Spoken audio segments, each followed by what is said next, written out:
Semua pasti bisa bila terus berusaha. Jangan takut berani bangkrut.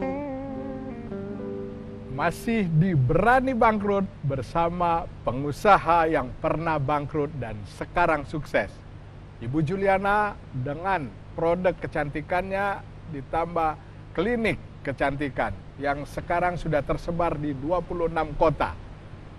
Ibu Yuli, impian-impian masa kecil yang sekarang sudah tercapai itu apa karena menjadi pengusaha?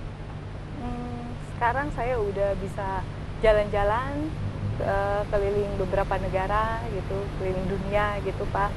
Terus saya juga udah bisa waktu lebih banyak ke anak saya sekarang. Jadi tidak ada lagi yang memarahi ya, karena kita jadi karyawan. Punya kebebasan. Ya, kalau orang macet jam 8 ya, Yuli udah tidak macet lagi, sekarang malah bisa tiduran di rumah. Tiduran di rumah. Iya, beda. Karyawan saya harus datang jam 8, tetap macet-macet dia datang. Lalu impian dalam usaha, apakah membayangkan punya produk yang tersebar seluruh Indonesia misalnya? Iya pasti Pak, padahal sekarang impian saya tuh nggak hanya di Indonesia, tapi bisa ke seluruh Asia atau ke seluruh negara gitu Pak. Jadi banyak impian ya, banyak nanti impian. Kita tanya dulu ahli. Jadi yang mimpi tercapai dulu, baru mimpi yang akan datang ya. Iya, kalau yang mimpi tercapai sekarang ini, saya udah bisa bikin pabrik terutama itu Pak. Karena dulu awalnya saya di bisnis kecantikan itu, tadi pertama bikin klinik itu, sampai akhirnya saya bikin pabrik. Berapa besar pabrik? Berapa karyawan? Sekarang ini karyawannya ada 100 lebih Pak. 100 lebih. Jadi tiap hari marahin orang nih? Enggak Pak, saya nggak pernah marah-marah. Marahin orang. Darah tinggi, Pak Wahyu marahin tiap hari marahin orang tiap hari mah. Ya kan ada obatnya. Gimana Pak ini? Menarik ini Pak Wahyu, bahwa Bu Juliana memiliki motivasi dalam dirinya yang besar sekali. Dan kita tahu bahwa motivasi yang paling kuat bagi seorang pengusaha itu adalah motivasi dalam dirinya sendiri, selain motivasi dari luar tentunya. Nah, motivasi dalam diri kita sendiri, kita bisa bentuk itu melalui 3K, saya seringkali mengistilahkan begitu. K yang pertama adalah keinginan. Apa yang menjadi keinginan kuat kita? Kita punya kualitas hidup yang seperti apa? Contohnya tadi Bu Juliana menyampaikan bahwa Bu Juliana punya kualitas hidup di mana punya waktu yang lebih banyak bersama anak-anaknya, begitu. Terus selanjutnya, K yang berikutnya adalah kemarahan. Artinya begini, kemarahan itu artinya ada hal-hal yang ketidakpuasan yang kita dapatkan selama ini. Misalkan sebagai contoh, misalkan kita punya uang sangat sedikit gitu, mau beli apa-apa susah gitu ya, Pak. Kalau pas-pasannya Bu Juliana sekarang beda.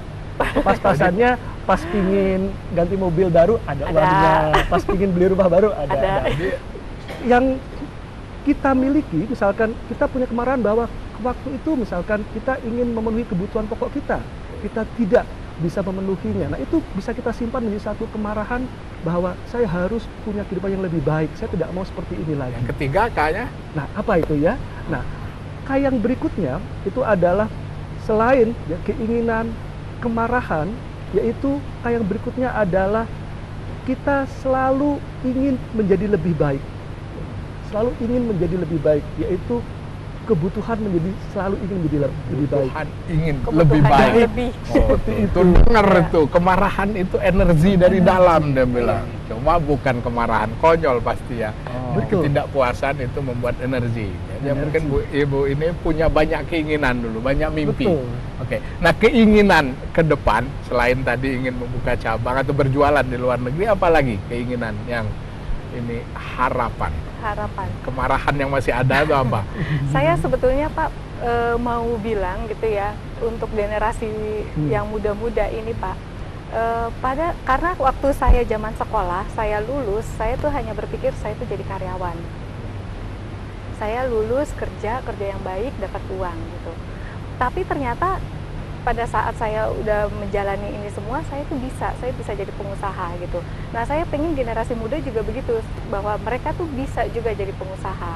Oh, jadi kepingin Bisa yang wirausaha. muda-muda. Oh, Iya. impian yang mulia nih pelayan saya. Jadi gitu. muda harusnya berani untuk menjadi pengusaha. Iya. Agar berani itu gimana caranya? Karena gini, dulu saya di sekolah diajarin macam-macam keahlian-keahlian gitu Pak. Waktu SMA saya diajarin misalnya cara membuat pupuk gitu Pak. Terus cara membuat batu bata misalnya seperti itu. Terus waktu saya kuliah di kedokteran Pak. Nah di kuliah itu saya diajari keahlian misalnya periksa pasien seperti apa. Kayaknya kan sudah dijuruskan saya tuh hanya menjadi seorang dokter yang praktek gitu. Nah tapi kalau misalnya saya hanya praktek Pak, itu saya nggak bisa mendapatkan hal yang lebih. Jadi gitu. apa yang harus dipelajari agar kita siap jadi pengusaha tadi? Tekad ya Pak Tekad ya. ya, pertama Tekad, tekad. terus, Kemudian bisa menilai diri sendiri. Kayak saya tadinya saya juga nggak bisa menilai diri saya sendiri, yang menilai itu orang lain melihat saya tuh mampu, jadi saya berpikir iya saya mampu, saya setelah bisa gitu. menilai, terus menjual, Iya, gitu. menjual diri. Dan enggak Pak, terus memang apa Potensi diri, marketing Mas. iya Oke. gitu. Potensinya, ya. Saya udah emosi aja. Marahnya Pak Wahyu. Ini jadi Bu Juliana bawa contoh barangnya nanti. Bawa iya. Iya, Jadi- kita nggak dibagi dari tadi. Rasanya Iya. datang tadi udah mau ngasih katanya. Iya, ini untuk Mas ya dulu deh. Kok pelayan duluan dikasih? Iya, ini soalnya, Iya. soalnya pelayan itu ini diam adalah emas. Ya, Dia pada ini apa aja, diem Amas aja dari tadi. salah satu produk hasil kita, ini parfum, ini yang brandnya Febiola Pak. Yang Fiji saya nggak bawa, yang Nefertiti nggak bawa ini, tapi yang Febiola ini ada di Dep Store. Baunya apa? Boleh coba Pak. Coba. Keunggulannya apa, Bu? Ini Ada Pertama. peletnya. Atau jadi nggak perlu mandi. perlu mandi, bisa itu Oke. Buat Jadi ini Bapak, Pak. Febiola ada di supermarket, di Dep Store. di Dep Store ya, Ah. sudah ada. Luar Sudah biasa. ada. Udah pakai ini sendiri, online sendiri. Outlet sendiri ada. Luar biasa. Kalau ini enak nih Pak Wahyu nih wanginya nih. Ya apalagi Wangi kalau ini nih. Wangi nasi rendang. gratis enak pasti dia. Gratis. Nah, jadi gimana nih pengembangannya? Jadi itu tadi ada apa generasi muda Iya. untuk menjadi entrepreneur apa sih yang Iya. harus dilakukan? Kayaknya banyak yang mimpi nih, tapi memulainya gimana?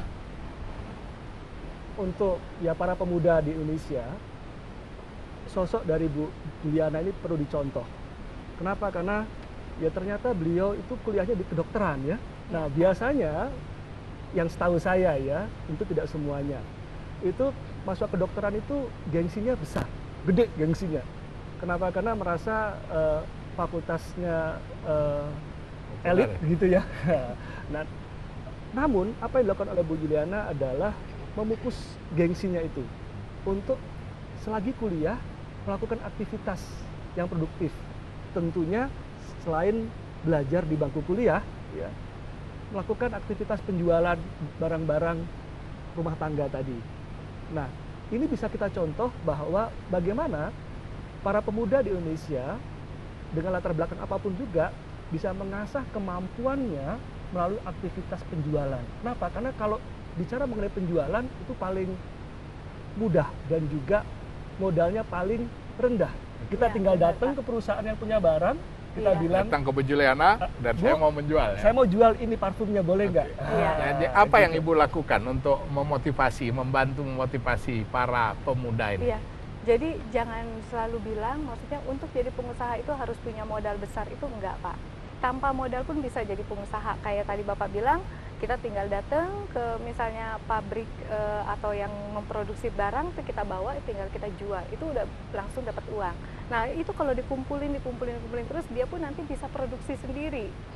Bisa untuk menjual juga gitu. Jadi orang selalu bilang untuk jadi pengusaha harus punya modal, itu Oke, enggak. jadi kita harus gitu, pegang Pak. itu ya? Iya. Jadi ya. Ini kayaknya makin seru ya. Tapi sih saya udah bisa menarik kesimpulannya bahwa saya tetap tidak akan mau berusaha. Takut bangkrut udah intinya saya. Kok lu yang jadi Kesimpulannya ngambil gimana nih? kesimpulan Kesimpulannya ini? Saya udah nyium wanginya udah lupa diri, udah lupa daratan Pak Wahyu. Jadi ada 3 kesimpulan untuk berani bangkrut tadi. Ya, pertama, hati-hati dengan persaingan. Kita harus mengantisipasi persaingan. Kedua, Ibu Juliana tadi gagal di klinik gigi ya karena dia tidak punya keahlian yang lebih mendalam. Dan ketiga, pengelolaan. Nah, pengelolaan keuangan itu harus hati-hati, harus dipisahkan antara yang bagian memasarkan, bagian menagih, dan bagian yang menyerahkan barang. Dan mungkin perlu dicatat dari Ibu Juliana bahwa untuk menjadi pengusaha tidak dibutuhkan modal uang, tetapi yang utama adalah tekad dan bisa menjual. Berani bangkrut, saya serahkan lagi kepada pelayan saya. Ada lagi yang mau diberikan di sini, ditawarkan? Silakan, ada lagi? Nggak ada ya? Udah habis semua. Habis. Udah habis. Ini saya udah dapat parfum soalnya. Oke, pemirsa, itulah Berani Bangkrut dengan Ibu Juliana, dengan Bapak dosen dan bos saya, Bapak Wahyu. Ya, sampai ketemu lagi di lain kesempatan. Berani Bangkrut, Siapa takut?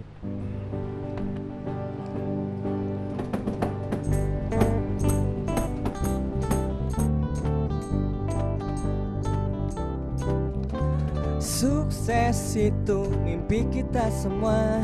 Jangan pernah gak berputus asa, terus berlari meraih mimpimu. Jangan pernah berhenti melangkah.